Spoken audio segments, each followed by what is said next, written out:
Saúde a igreja com a graça e a paz do Senhor Jesus. Amém. Irmãos, é um grande privilégio poder estar aqui esta noite, ser convidado pela igreja a transmitir a palavra de Deus esta noite para os irmãos. Fico muito honrado, os irmãos sabem, ou aqueles que não sabem, eu sou natural de Uberaba, e fico muito honrado de ver as igrejas reunidas, poder estar aqui e ver Deus usar a vida dos irmãos.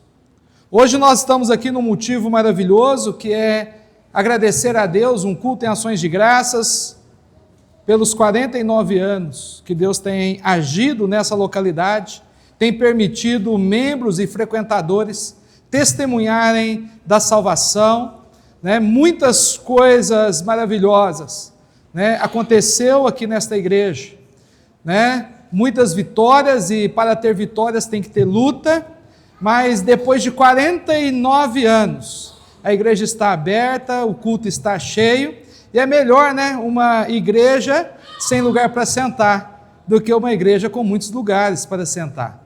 Então nós louvamos ao Senhor por aquilo que Ele tem agido na vida dos irmãos. Eu me chamo Olavo, para aqueles que não conhecem, tenho servido ao Senhor atualmente em Uberlândia, Igreja Batista Emanuel de Uberlândia. Quando alguém for lá, vá lá cultuar ao Senhor conosco. Tem 7 anos que eu estou servindo ali. É meu segundo ministério. Primeiro ministério foi na cidade de Luiz Antônio, 10 anos. Tem 17 anos que eu tenho sido agraciado com a bênção do Senhor para levar a palavra dele aos corações. E quero também pedir para minha esposa se colocar em pé, que os irmãos possam ali, após o culto, conversar com ela. É bem legal, viu, irmãos? Pedir para a Esther, minha filha mais velha, ficar em pé, e a Sara, minha filha caçula. Então esta é a família que Deus tem me dado, tá? Irmãos, vocês não precisam conversar não, porque elas já têm bastante amizade, tá bom? Mas com a esposa mesmo.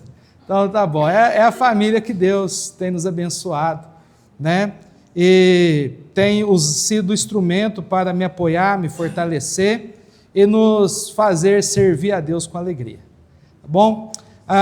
Irmãos, eu quero convidar vocês mais uma vez para fechar os olhos e curvar as vossas frontes e vamos orar. Querido Deus, Tu és o Deus eterno, Tu és o Deus rico em amor, Tu és justo, santo, e o Senhor, ó Pai, é misericordioso e perdoador também. E nós somos gratos ao Senhor, porque o Senhor tem usado esta igreja como um luzeiro aqui nessa cidade para receber adoração, mas também para que pessoas pudessem se achegar e engrandecer o Teu santo e bendito nome. Nós Te louvamos, ó Pai, porque o Senhor tem nos salvado, o Senhor, ó Pai, nos fez ouvir a palavra que muda e transforma e nos enche o coração de esperança. Eu peço, ó Pai, que o Senhor abençoe a minha vida, Teu servo, que o Senhor, ó Pai, possa ser engrandecido esta noite, através da explicação da Tua palavra, que o Senhor, ó Pai, me faça ser instrumento para a honra esta noite em Tuas mãos, que pelos méritos de Jesus Cristo, e pelas riquezas em glórias que há em Cristo Jesus, que o Senhor abençoe a Tua igreja esta noite, em nome do Teu Filho Jesus, que eu oro, amém. Queridos, a igreja que Deus abençoa, é o que iremos meditar esta noite. Nós precisamos entender que existem muitas igrejas abertas aí fora, mas a gente pergunta, qual é a igreja que Deus abençoa? Será que Deus abençoa por denominação? Deus abençoa por tamanho? Deus abençoa qual igreja? E é por isso que Deus nos deixou as Escrituras, a palavra de Deus. Porque a igreja que Deus abençoa de uma forma geral é a igreja que está relatada no livro de Atos dos Apóstolos. E de uma forma bem geral, nós olhamos a igreja sendo iniciada em Atos dos Apóstolos e temos visto não só o início da igreja, com o Pentecostes, mas nós temos visto a bênção de Deus sobre a igreja. Conversões, comunhão e muitas coisas aconteciam naquela igreja. E esse será o assunto de amanhã à noite. E eu quero também deixar aqui já avisado para aqueles que são membros aqui da igreja, que a mensagem de hoje, aquilo que você tiver algo para acrescentar, ou tiver alguma pergunta para fazer, amanhã na escola bíblica dominical vou dar a oportunidade. Então aqueles que são membros da igreja, abre o bloco de notas aí do seu celular, ou pega um papel e uma caneta, e anote coisas para acrescentar ou perguntar amanhã na aula da EBD. Mas, olhando aqui, meus irmãos, nós precisamos avaliar a igreja a qual adoramos, a igreja que nós pastoreamos para os pastores, a igreja que nós frequentamos para aqueles que são membros, se ela está procurando andar nas pegadas da igreja de Atos, que é a igreja que Deus abençoa.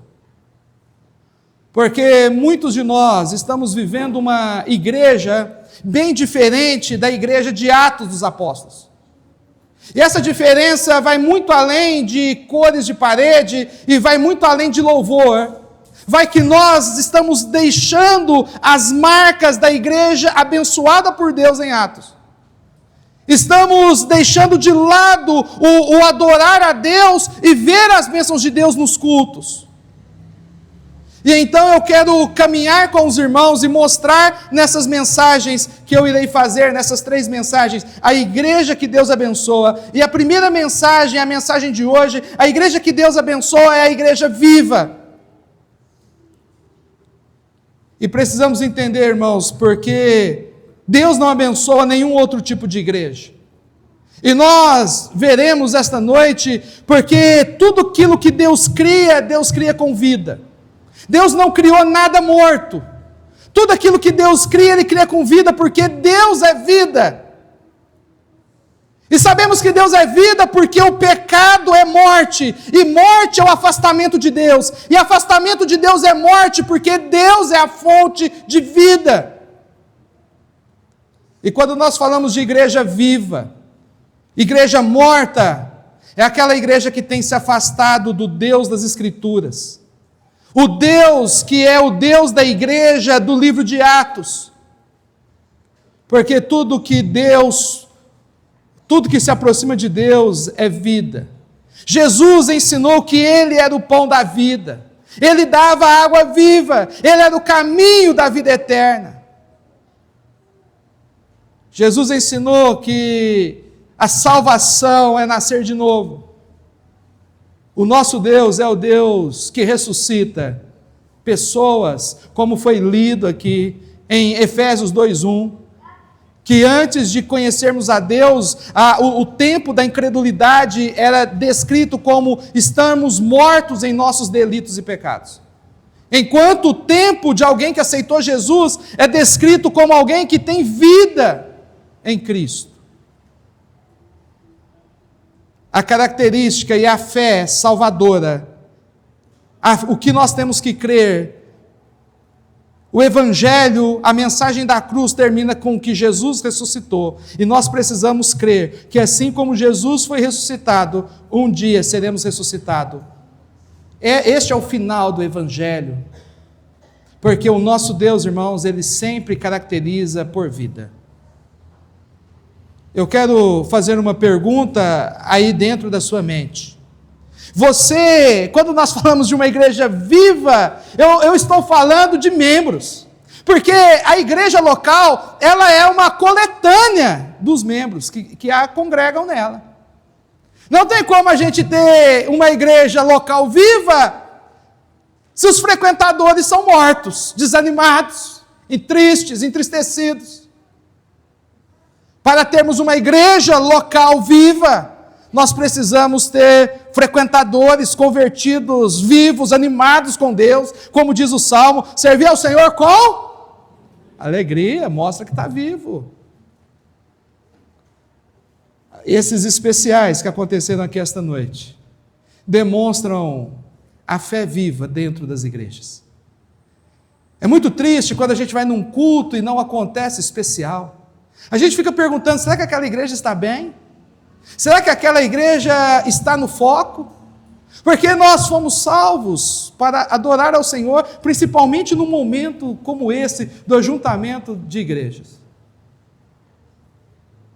Meus queridos irmãos, para a sua igreja local ser uma igreja viva, eu quero lhe fazer uma pergunta: você é um adorador, você é um cristão, você é um membro da sua igreja vivo?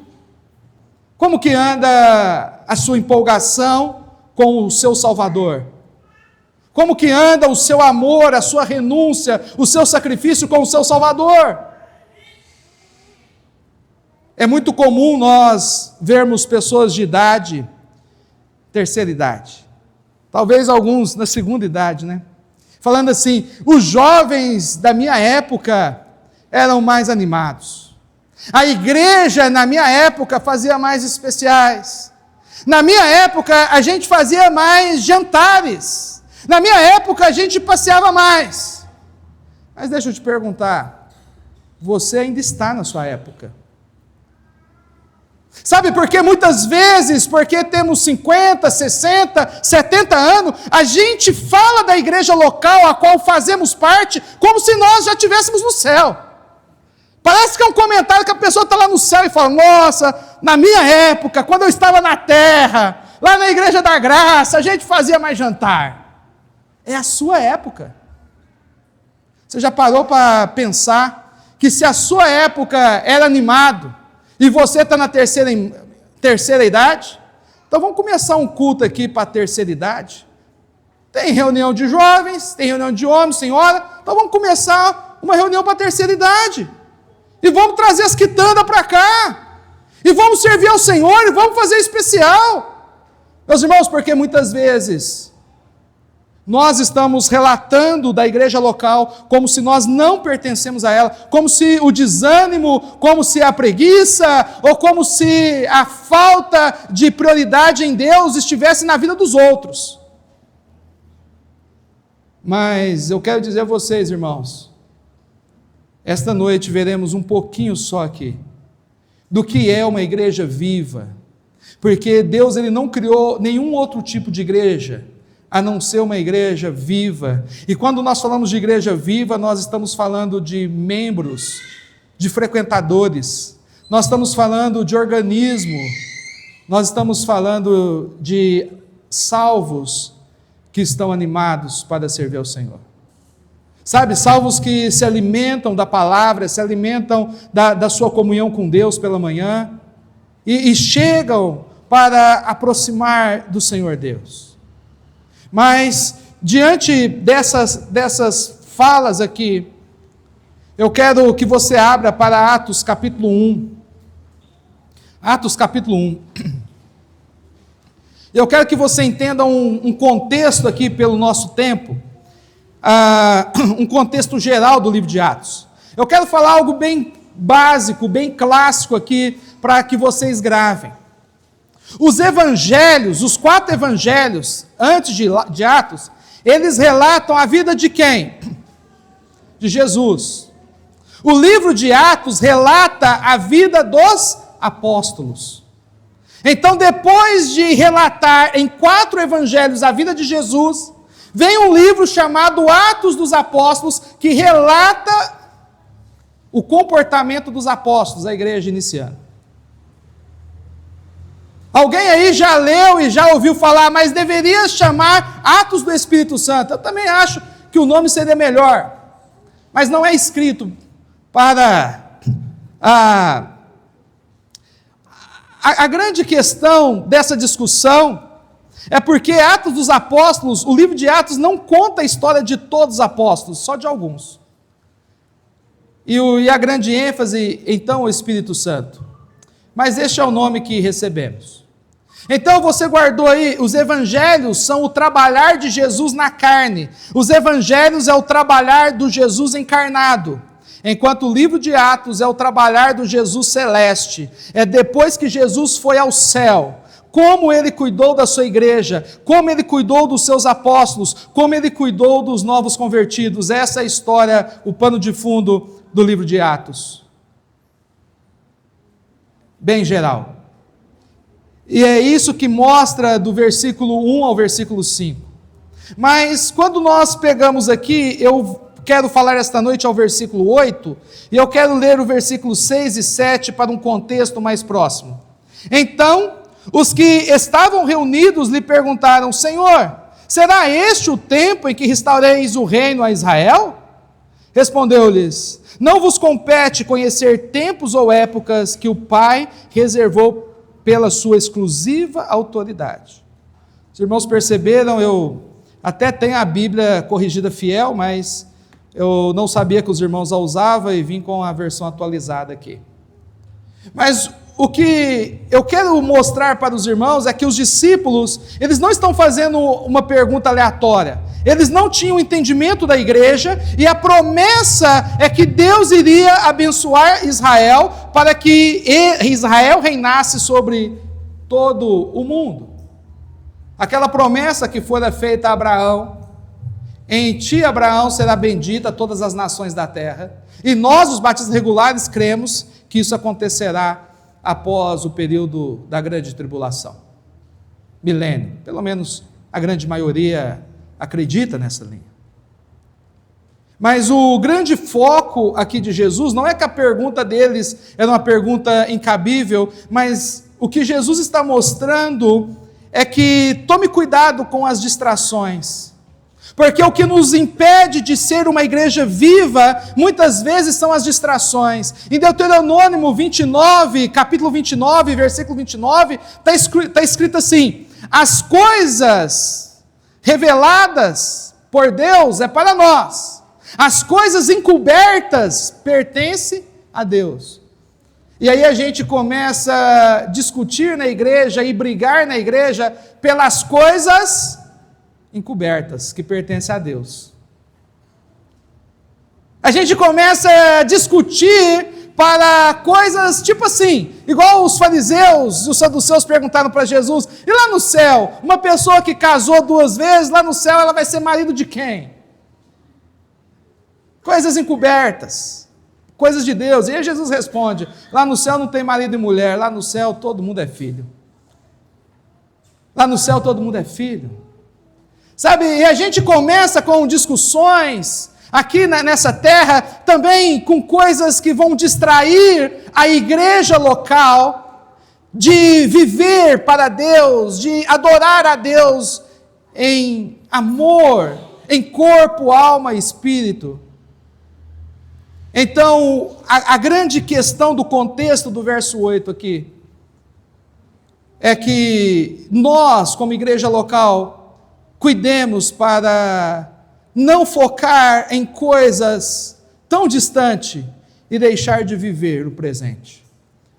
Tem tantas pessoas que gostam de falar e debater tanto de escatologia, e eu não estou dizendo que escatologia não é importante, mas enquanto a gente está debatendo escatologia, coisas do presente da igreja, que carecem uma atenção muito imediata, estão sendo colocadas de lado. Enquanto pessoas estão saindo da igreja por causa de escatologia, enquanto pessoas saem da igreja por causa de arminianismo e calvinismo, a gente está debatendo assuntos que pertencem a Deus, e aí nós estamos deixando de viver a fé que Deus nos deu da adoração.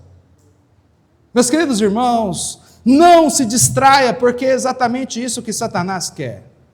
Mas o único verso que eu quero explicar esta noite é o versículo 8, e eu então apresentarei para os irmãos. Olha o que diz o versículo 8, nesse contexto, que a igreja iria ser iniciada. Jesus, ele tinha acabado de ir para o céu, né? Aqui no texto agora, ele vai subir ao céu, né? Versículo 11, está bem no contexto. Então, as últimas palavras antes dele ir para o céu, praticamente o seu último ensinamento aqui, antes de ser assunto ao céu, ele diz assim: mas recebereis poder. Vamos ficar com essa frase por enquanto. Existe uma coisa, irmãos, os discípulos caminharam 3 anos e meio com Jesus. Jesus ensinou eles, Paulo, 3 anos e meio. Eles viram muitas coisas em 3 anos e meio. Muitas coisas, o próprio apóstolo João fala que muitas coisas que os discípulos viveram com Jesus não foi registrado, porque nem caberia nos livros se fosse registrado. Eu quero dizer, irmãos, que nós temos só um pouco, só aquilo que o Espírito Santo revelou a nós dos evangelhos. Muita coisa não aconteceu. Muito preparo que Jesus deu a eles não ficou registrado. E a questão é que eles não estavam prontos para iniciar a igreja. Eles fizeram um seminário intensivo, indo de cidade em cidade, de aldeia em aldeia com os discípulos. 12 deles.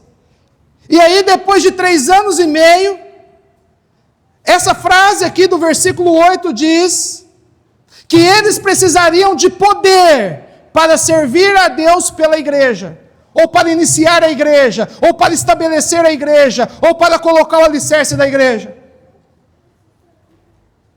O que isso mostra para nós? Receber poder. A palavra, irmãos, receber, ela é a ideia aqui de pegar. A palavra é libanho, aqui no texto original. E essa palavra é pegar, e vai ser traduzido por receber por causa da frase como um todo, e não por causa da palavra sozinha. Mas a ideia de receber aqui é você receber algo que você pode carregar para os lugares. O que o texto está falando que Deus vai nos dar? O que nós vamos pegar? O que nós vamos receber?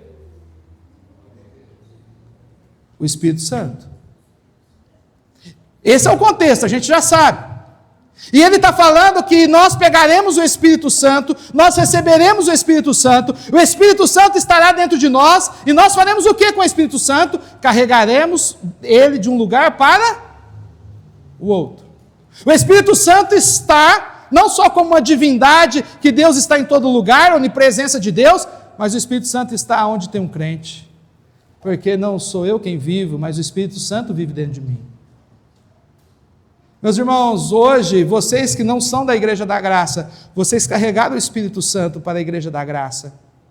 E amanhã vocês vão carregar o Espírito Santo para a Igreja Maranata, para a Igreja da Fé, para a Igreja do Calvário, onde vocês cultuam.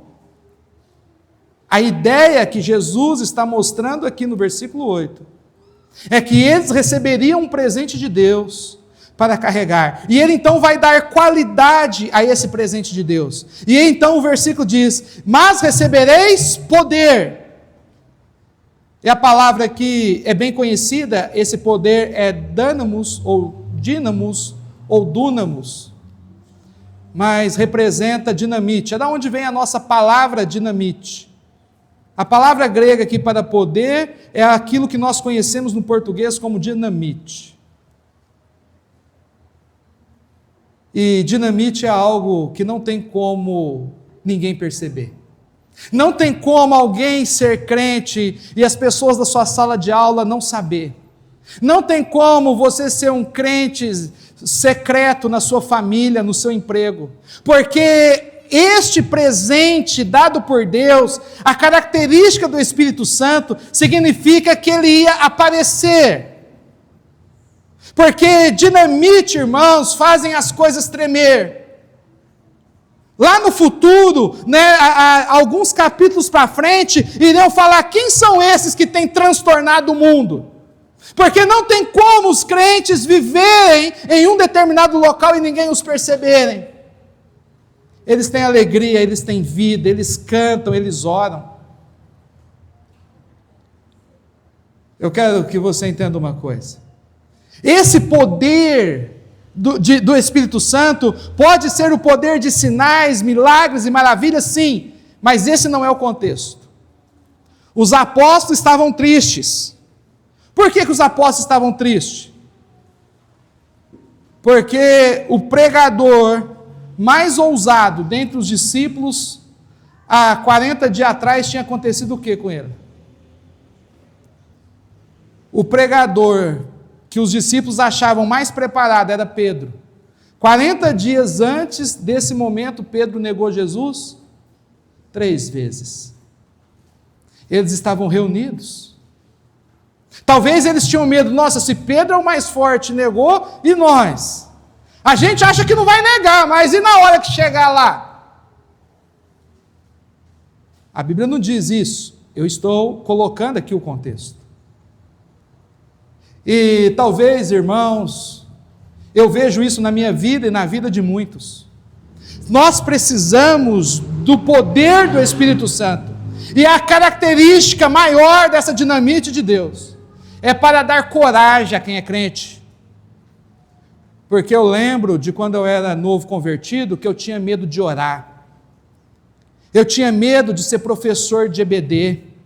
Eu tinha medo de trazer um devocional no culto de oração. Eu tinha medo de evangelizar as pessoas da minha sala de aula. Só que aí, meus irmãos, o Espírito Santo veio sobre mim. O Espírito Santo habitou na minha vida. E esse poder foi uma demonstração de coragem. O Espírito Santo me deu coragem para fazer aquilo que eu tinha medo. Porque muitos talvez não apresentaram um especial hoje por medo. Talvez alguém fugiu de um cargo na votação de dezembro, porque teve medo de fazer parte da diretoria, ou medo de assumir uma salinha das crianças, ou medo de ser um ajudante de um líder na sua igreja. Porque o que nós precisamos, irmãos, para fazer a obra de Deus é coragem. Ele vai dizer como se faz a obra de Deus, mas não ache que é poder somente no sentido de milagres, sinais e prodígios. É poder trazendo coragem na sua vida. Um cristão, irmãos, é alguém que tem coragem. Essa é a razão do poder. Mas recebereis poder. Agora, olhe a continuação aqui do versículo 8. Mas recebereis poder. E aí então ele continua e diz: ao descer sobre vós o Espírito Santo. Meus irmãos, a grande pergunta que eu quero responder aqui desse texto é que esse poder vem da onde? Ele desce. Se ele desce, ele está onde? Ele está no céu. Na versão fiel está vir. Né? Vir está falando que não está em nós, que não está comigo, vem de algum lugar. Mas a tradução desce fala que está no céu. A grande questão é que essa coragem para trabalhar na igreja, essa coragem para realizar ministérios, não vem de estudo, pastor, não vem de discipulado. Você pode dar discipulado de 6 meses, você pode criar uma sala de discipulado de 1 ano. Tudo isso ajuda, mas não dá coragem. A pessoa sabe fazer. Eu já cansei de ver no ministério, irmãos, pessoas que são professores de uma sala de aula na faculdade, professores de escola secular, dão aula para 40 alunos, fala beleza lá na aula secular. Quando chega na igreja com a sala de 10 não consegue. Sabe por quê? Porque não é técnica humana, é poder que desce do céu. É poder, irmãos, do Espírito Santo. Sabe, a igreja não poderia ser iniciada com técnicas de terra, com aprendizado da terra. E nós estamos falando aqui dos apóstolos, dos discípulos. Pessoas que caminharam 3 anos e meio com Jesus e aprendeu muita habilidade. Meus irmãos, a igreja que Deus abençoa não é a igreja que atrai pessoas pela rede social. Não é a igreja que atrai pessoas pela eloquência do pastor. Essas igrejas, não é a igreja de Atos, é a igreja que é acrescentada a pessoas pela descida do Espírito Santo sobre elas. É esta igreja que Deus cria. E aí nós estamos gastando tanto tempo, talvez em marketing, não que é errado ou pecaminoso, mas parece que a gente está investindo mais em olhos do que no Espírito Santo. A gente investe mais na internet do que em reunião de oração. A gente investe mais em coisas do que apresentar a palavra de Deus às pessoas. Nós estamos querendo que as pessoas venham sozinho para a igreja através da internet ou da rede social. Na verdade, a gente está cansado demais para visitar pessoas e pregar nos aniversários. A gente está cansado demais para fazer o método antigo de carregar no ombro as coisas. A gente está arrumando uma carruagem. Rede social é mais fácil, vem mais gente. E aí elas vêm e enchem a igreja, mas você não sente vida. Você não sente pessoas se amando. Você não sente renúncia de ninguém. Você não sente que se o seu carro furar o pneu, acabar a gasolina, que alguém ali vai te ajudar. Você tem que ligar para um parente ou para um colega de trabalho para te ajudar. Porque a igreja está cheia, as pessoas te chamam de irmão, mas você não sente aquele calor, sabe?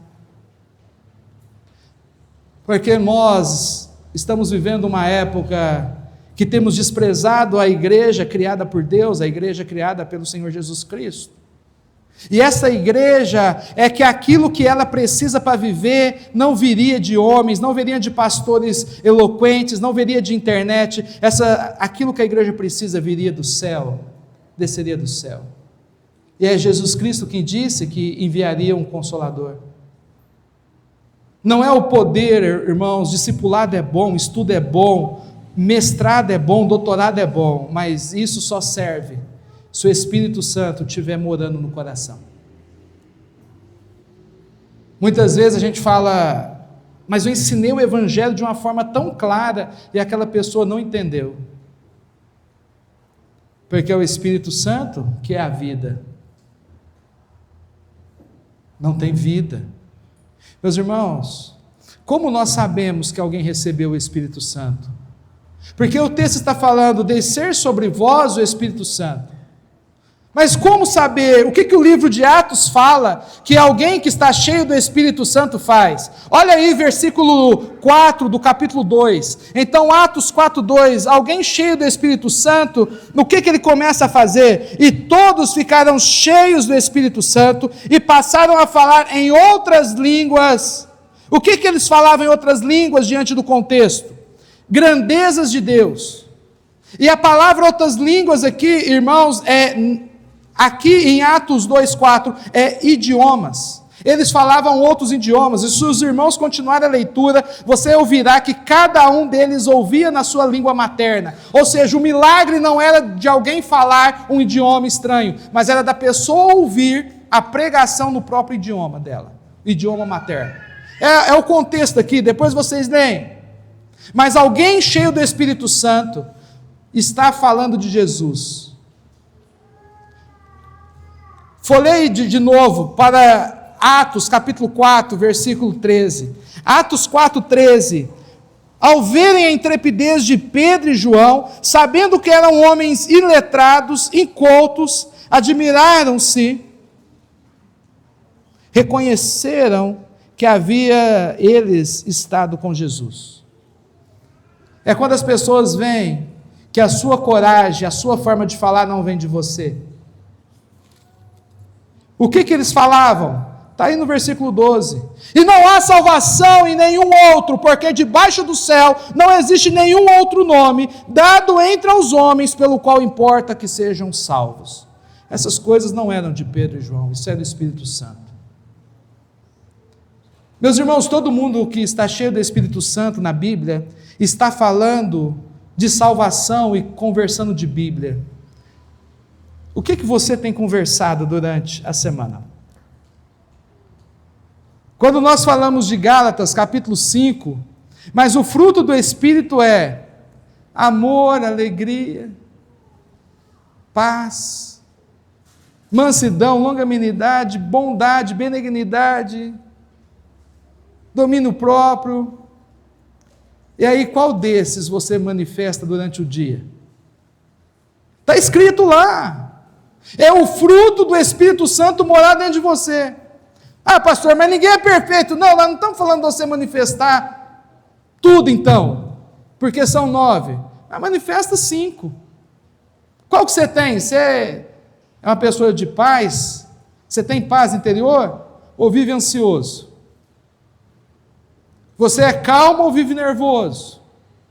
Você pensa coisa boa ou você só pensa em dinheiro, em trabalhar? Você pratica bondade, você divide aquilo que você tem com os outros, ou tudo que você ganha é seu? Você tem domínio próprio? Quando acontece um imprevisto, você grita, xinga e depois pede perdão? Ou você fica tranquilo, olhando e orando no Espírito? Meus irmãos, porque o presente que Deus deu, aquilo que veio de Deus como presente para a igreja viver e existir, é o Espírito Santo. E aí nós temos uma igreja local que muitas vezes não está estimulando, não está avaliando a nossa comunhão com Deus pelo Espírito Santo. Talvez nós olhamos, aquele membro é bom, por quê? Porque ele tem o Espírito Santo. Aquele membro é bom porque ele tem 8 frutos do Espírito Santo. Aquele membro é bom porque ele vive pregando a palavra. Muitas vezes nós como pastor, aquele membro é bom, ele nunca discordou de mim. Aquele membro é bom, ele abaixa a cabeça para tudo que eu falo. Aquele membro ali, pastor, é uma bênção. O que ele faz na igreja? Nunca deu problema. A gente está sempre nivelando por nós. Aquele irmão é bom, é dizimista, pastor.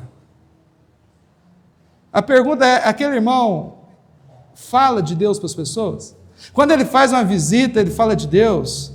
Ele já trouxe visitante porque ele fala de Deus? Aquele irmão tem coragem quando se confia nele uma coisa? Porque essas são as evidências do Espírito Santo. Abra a tua Bíblia lá para Efésios capítulo 5. Olha o que ele diz de alguém que está com o Espírito Santo vivo dentro dele. O Espírito Santo não está abafado, o Espírito Santo não está embriagado dentro da pessoa. Olha o que diz, Efésios capítulo 5, versículo 18. E não vos embriagueis com vinho no qual há dissolução, mas enchei-vos do Espírito Santo. E agora ele vai começar a falar o que é alguém cheio do Espírito Santo. E aí nós temos que olhar quem da nossa igreja está aqui mais ou menos cheio do Espírito Santo, então. E então o que alguém cheio do Espírito Santo fala? Falando entre vós com salmos. O pessoal fala de Bíblia. Entoando louvor. A pessoa gosta de cantar, o coração dela é louvor. Ela entra no carro, canta, ela lava a louça, canta. Ela sai de uma discussão, fala, eu vou cantar agora. E ele fala, louvando de coração ao Senhor, com hinos e cânticos espirituais. Características de alguém que está cheio do Espírito Santo. Versículo 20, ele continua. Dando sempre graças por tudo a nosso Deus e Pai, em nome de nosso Senhor Jesus Cristo. Irmãos, em tudo dai graças. Alguém que em tudo dai graças está cheio do Espírito Santo. Porque se alguém está dando graças por tudo, não é porque a vida dela é perfeita, é porque ela entende que todas as coisas cooperam para o bem daqueles que amam e daqueles que são chamados para o seu propósito. Em tudo dai graças. Cheio do Espírito Santo, característica. E aí vem a característica mais difícil de alguém que está cheio do Espírito Santo. Verso 21. Sujeitai-vos uns aos outros em temor de Cristo. Irmão, sujeição é característica de quem está cheio do Espírito Santo. E eu quero te falar que no original não tem aqui um título, continua. A sua versão corrigida continua. E aí depois que ele fala a palavra sujeição, ele vai dar um exemplo. Qual que é o primeiro exemplo? Mulheres, seja submissa ao vosso próprio.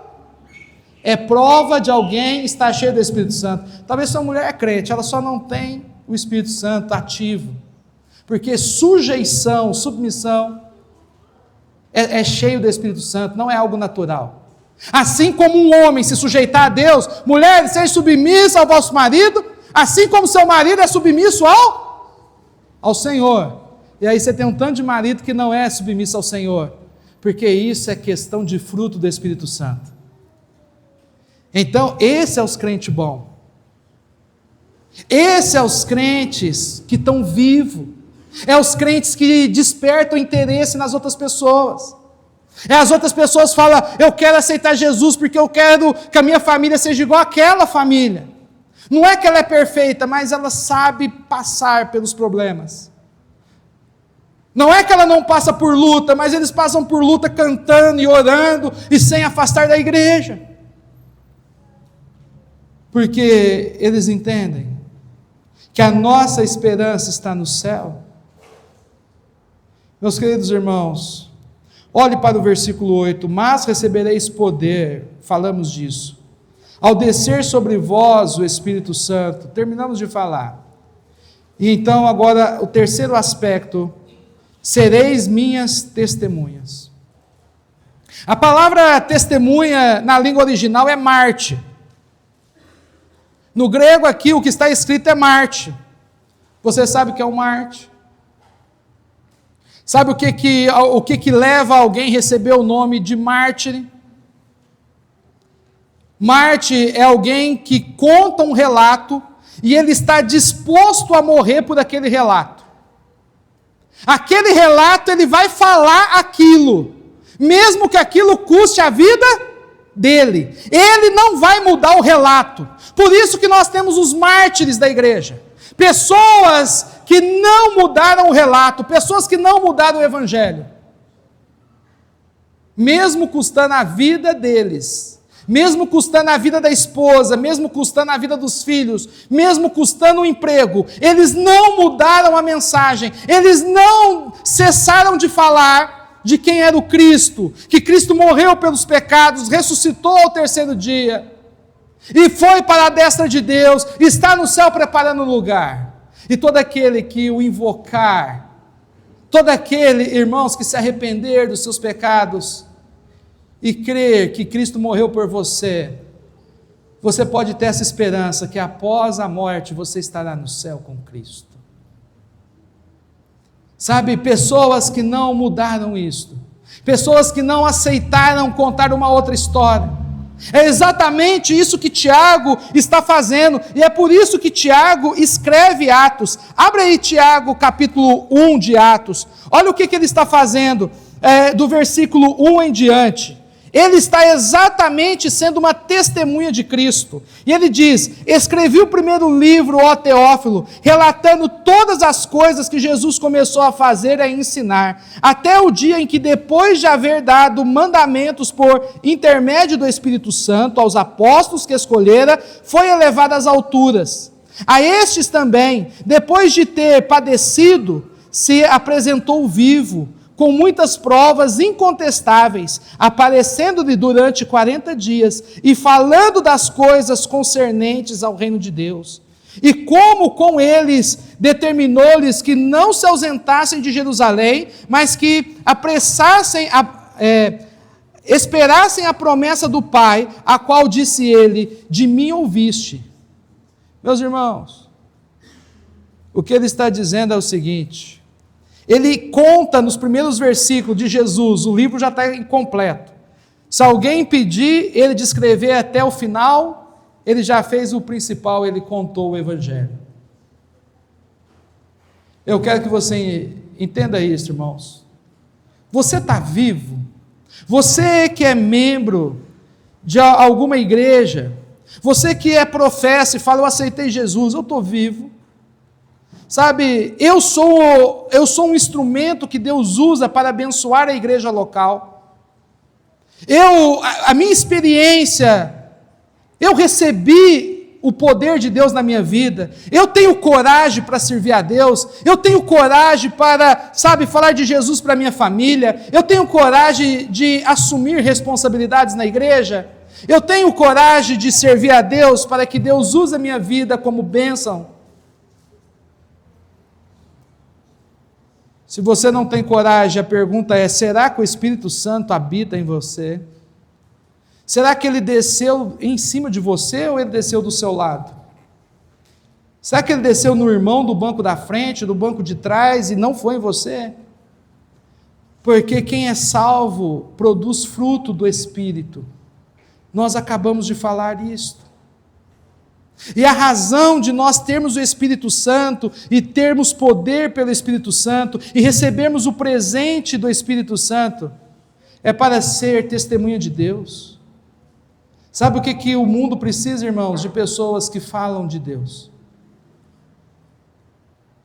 E para nós falarmos de Deus, a gente precisa esquecer um pouco da nossa vida.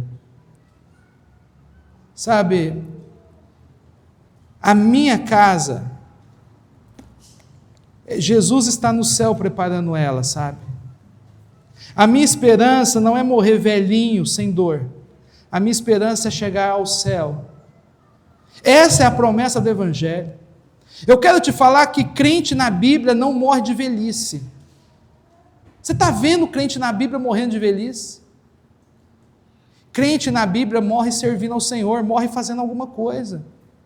Eles não morrem de velhice na Bíblia. Alguns morrem trabalhando, outros morrem assassinados. É assim que crente morre na Bíblia. Nós está tudo querendo morrer no nosso sofá, na nossa casa. A igreja de Atos não mostra eles morrendo assim. Meus queridos irmãos, você é responsável em falar com convicção de Cristo.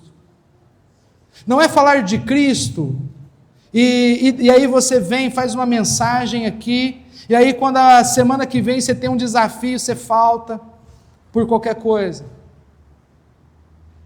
Meus irmãos, os crentes na Bíblia, eles morrem por Cristo, eles morrem servindo a Cristo, eles estão presos por causa de Cristo, eles estão tomando 50 chicotadas por causa de Cristo, é solto e de madrugada já está falando de Cristo de novo. Sabe por quê? Porque eles entenderam que o poder do Espírito Santo era para ser testemunha. E agora eu quero fazer uma pausa aqui. E a pausa que eu quero fazer é que muitas vezes nós como crentes, estamos vivendo na igreja local e nós falamos que é crente, somos batizados, estamos todo mês participando da ceia do Senhor. Mas parece que a gente não trabalha, parece que alguém colocou na nossa mente que falta Deus nos dar algo. Alguns irmãos chegam até a falar, mas eu não sei o dom que eu tenho, pastor. Eu não tenho dom nenhum, pastor. Irmão, se você não tem dom, porque você não é salvo, porque todo aquele que é salvo tem o dom do Espírito Santo. Nem que for para fazer algo administrativo. Essa é a verdade das Escrituras. O que eu quero te falar é que a única coisa que nós precisávamos para levar a igreja para frente, a única coisa que esses apóstolos recebem para levar a igreja para frente, é só uma: poder do Espírito. Se você tem o Espírito Santo, por que você não está trabalhando mais na sua igreja local? Por que você não está trabalhando mais na sua família? Porque não te falta mais nada. Hoje nós estamos na febre dos pastores, tudo formado pelo MEC e tudo pregando expositivo. Irmãos, e maravilha, glória a Deus pela formação do MEC e pregação expositiva. Mas esses pastores aqui, eles não tiveram MEC, não. Você está pensando nos apóstolos? Então pensa em Tito. O que Tito fez de treinamento? O que Timóteo fez de treinamento? O que Barnabé fez de treinamento? O que Estevão, que recebeu o Espírito Santo, fez de treinamento? Eles não fez treinamento nenhum, irmão. Eu não estou desprezando o treinamento é importante, mas não é o principal. O principal é o poder do Espírito Santo. E aí, se você tiver o poder do Espírito Santo e treinamento, glória a Deus, vai ser de muita ajuda. Mas nós estamos mais, quando vai trocar de pastor na igreja, alguém pergunta: pastor, você faz devocional com a sua família quantas vezes por semana? Pastor, quanto tempo você ficou orando? Manda o currículo aqui, quantos cursos você tem? 5 cursos, esse é bom. Esse aqui já teve 5 cursos, já fez 5 faculdades. Ele é um pastor hiperativo, que talvez não vai ter nem tempo para as ovelhas, de tanto curso e tanta faculdade que ele gosta de fazer. Sabe por quê, irmãos? Porque aqui na Bíblia, o pastor Timóteo, o pastor Tito e tantos outros pastores, eles recebem carta não do que eles devem fazer fora da igreja, eles recebem carta daquilo que eles devem fazer dentro da igreja. Porque é a igreja do Deus vivo, eles estão morrendo por ela. Eles não estão morrendo pela minha casa e minha dívida, eles não estão morrendo pelo carro zero, eles estão morrendo por Cristo, porque a casa dele, Cristo conquistou, porque o final da vida dele não vai ser numa cama aqui na terra, o final da vida dele é no céu, vivo com Cristo. E é isso, meus irmãos. Esta é a igreja, e quando eu falo igreja, é aquilo que os crentes da igreja de Atos acreditavam. Vocês verão isso amanhã no capítulo 2. Eu quero que você entenda aqui.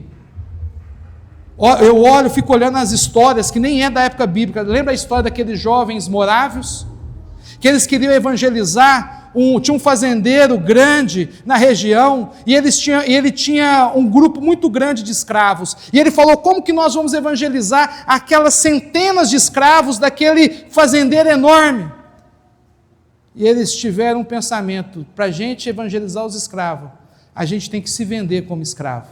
E aí a igreja falou, mas se você se vender, vocês nunca mais voltam. Ele falou, a gente se encontra no céu. Sabe por quê, irmãos? Porque eles receberam coragem para ser testemunha de Cristo. Vamos para o fim do versículo. Sereis minhas testemunhas, tanto em Jerusalém, como em toda a Judéia, Samaria, até os confins da terra. Eu quero te falar que confins da terra, para a nossa cultura, a cultura de missionário, eu sempre vejo os missionários da Nova Tribo falando, que confins da terra na cultura nossa atual, é até a última etnia, o último povo ser evangelizado. Mas se você olhar para a época que a Bíblia foi escrita, muitas pessoas entendiam confins da terra até o evangelho chegar em Roma. Para eles, se o evangelho chegasse em Roma, aquilo dali era o objetivo de Jesus, porque através do evangelho chegar em Roma, chegaria no mundo inteiro. Para os chineses que foram evangelizados há pouco tempo, há alguns 40, 50 anos atrás, eles interpretaram que os confins da terra era que eles levassem o evangelho até Jerusalém, porque uma volta inteira, se o evangelho saiu de Jerusalém, então eles entendiam que Jesus falou, os confins da terra é quando Jerusalém voltasse a ser cristã. Então uma volta é quando sai de um ponto e chega no mesmo ponto, a corrida de Fórmula 1. A linha de chegada é o mesmo lugar da linha de partida. Esse era o entendimento dos chineses. Mas eu quero dizer, irmãos, que o evangelho, para chegar até os confins da terra, independente daquilo que você acredita que é o confim da terra, ele chegará pelo meio do seu viver, pelo seu testemunho. Eu não me esqueço de um missionário contando, um missionário estava entre os índios Yanomamis, e existia outras comunidades Yanomamis, outras tribos. E então veio os líderes da tribo vizinha e falou assim para aquele missionário: missionário, manda para nós, missionários para a nossa tribo, a gente quer pessoas para orar por nós também. E o missionário tentava explicar para os índios, mas não tem missionário para vir. Mas e as fotos que você me mostra das igrejas cheias? Porque na cabeça dos índios, todo convertido se comportava igual um missionário. Na cabeça do índio, ele acha que todo mundo que é crente está disposto a fazer a mesma coisa que o missionário está. Ele não entende que existe crente de primeira e crente de segunda. A gente também não entende isso, né? Alguém aqui concorda que existe crente de primeira e de segunda? Eu não concordo com isso. Mas parece que a gente vive como se tivesse. A gente não concorda verbalmente, porque a gente sabe que está errado. Mas parece que a gente fala, o pastor, os missionários, o professor da EBD é crente de primeira. Nós só quer ficar no banco aqui, é crente de segunda. Irmãos, não existe isso. Não existe crente que não trabalha, não existe crente que não tem o poder do Espírito Santo, não existe crente que escolhe não testemunhar. Isso é desobediência, é pecado. Meus irmãos, olhe para a vida que Cristo deu a você. Porque em 1 Coríntios 6,16, o apóstolo Paulo ensinou que a nossa vida era templo do Espírito Santo. Em 2 Coríntios, o apóstolo Paulo ensina que ser convertido é ser nova criatura, 5,17. E aí nós estamos na igreja local, bem acomodado, bem sossegado, aguardando o céu, sem testemunhar, sem frutificar para o Espírito Santo. Parece que nós estamos esperando uma partida tranquila e Deus bater nas nossas costas e falar: servo bom e fiel, foste fiel no pouco, eu vou te colocar sobre o muito. Meus irmãos, talvez não acontecerá isso com você, porque talvez você está sendo um crente que não existe nas Escrituras, e aquilo que eu entendo de conversão tem que ter exemplo neste livro. O meu exemplo de pastor é quando eu olho o que os pastores fazem neste livro. O meu exemplo de marido é o que eu vejo os maridos fazendo neste livro. Eu quero que você entenda que os confins do mundo serão alcançados quando nós estivermos vivendo o testemunho igual os irmãos das Escrituras. Porque não adianta, tem um irmão lá na igreja que esse ano ele já me perguntou umas 2 vezes: pastor, tem que entregar folheto, irmãos. Nós temos que entregar folheto e evangelizar. Mas eu quero te fazer uma pergunta. Como que está a sua igreja? Quando eu falo como é que está a sua igreja, eu não estou falando para você avaliar de fora como um diretor. Eu estou falando para você avaliar a sua vida, porque a igreja é você. Então, como está a sua igreja? Como está o seu coração, a sua vida? Porque você pode evangelizar e trazer folheto. O folheto vai fazer a pessoa entrar. Quando ela entrar na igreja, ela vai ver um tanto de gente animada, servindo a Deus com alegria, ou vai ver um tanto de gente emburrado, triste, doidinho para sair da igreja? O que o visitante vai ver na sua igreja? Agora, a sua igreja é a sua vida, você está entendendo isso? Porque talvez a gente está trazendo visitante, mas ninguém fica, porque ninguém quer ter a vida igual a do pastor, ninguém quer ter a vida igual a do diácono, ninguém quer ter a vida igual a do professor da IBD, ninguém quer ter a vida igual a sua. As pessoas ficarão na igreja quando elas verem o nosso testemunho igual a dos crentes da Bíblia. Meus irmãos, a igreja, para viver com alegria, depende de nós. Depende de nós. Sabe, é assim que acontece nas Escrituras. Sabe, Deus mora no nosso coração, Deus transforma o nosso coração. Eu vejo muitas vezes, esses dias, chegou um relato para mim, a pessoa fez um empréstimo no nome da mãe dele, sem a mãe saber, e estava evangelizando a mãe para a mãe ir para a igreja. Já imaginou? Mas é o que a gente está vendo em outras coisas aqui fora. A gente está querendo falar para as pessoas: aceite Jesus, mas quando as pessoas olham para a nossa vida, que já aceitamos Jesus há 1 ano, há 10 ou há 20 anos, elas falam: você é crente há 20 anos, você é habitado pelo Espírito Santo há 20 anos, eu não quero ser igual você não. Porque no livro de Atos, os convertidos queriam ser igual quem era de dentro da igreja. E aí, você quer evangelizar? Você quer evangelizar? Sabe, seja o melhor marido, a melhor esposa, o melhor filho, seja um crente ativo na sua igreja. E aí, quando você começa a viver o evangelho, as pessoas vão chegar por folheto, por Instagram, elas vão entrar na igreja. Porque alguém vai levar elas, alguém vai convidar elas, seja no aniversário, no dia do churrasco, elas vão entrar. E o dia que elas entrarem na igreja, elas vão falar: eu quero ser igual aquela irmã ali. Eu quero que o meu marido, eu quero que o meu casamento seja igual daqueles 2. Esse é o verdadeiro evangelismo que chega até os confins da terra. Meus queridos irmãos, eu deixo aqui para vocês esta responsabilidade de uma igreja viva. Não existe uma igreja local viva, ativa, se os membros e frequentadores dela, na sua maioria, não é desta forma. A igreja vai pegar a fama daquilo que a maioria é, do que a maioria é. Se a maioria atrasa, aquela igreja só chega atrasada. É o seu testemunho, é o da maioria.